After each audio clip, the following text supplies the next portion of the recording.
PM Kisan Annadata Sukhibhava నిధుల విడుదలపైన కీలక సమాచారం అందుతోంది. కేంద్రం ప్రతి ఏటా 3 విడతలుగా అందిస్తున్న పీఎం కిసాన్ 22వ విడత నిధుల విడుదలపైన ఒక నిర్ణయానికి వచ్చింది.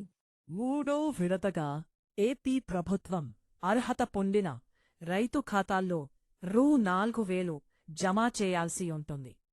ఈ మేరకు అధికారులు కసరత్తు చేస్తున్నారు. కేంద్రం ప్రతి ఏటా 3 విడతలుగా పీఏ కిసాన్ నిధులను రైతుల ఖాతాల్లో జమా చేస్తుంది. ఏపీ ప్రభుత్వం ప్రకటించిన రూ. 20,000 అన్నదాత సుఖీభవ నిధులో కేంద్రమిస్తున్న రూ. 6,000 మినహాయించి మిగిలిన 14,000 మూడో విడతలుగా పీఏ కిసాన్తో పాటుగా అందించాలని నిర్ణయించింది.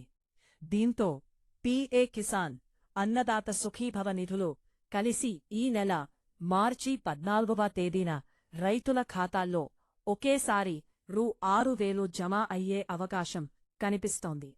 అంతకంటే ముందు రైతులు ఈ కేవైసీ ప్రక్రియను తప్పనిసరిగా పూర్తి చేయాల్సి ఉంటుంది.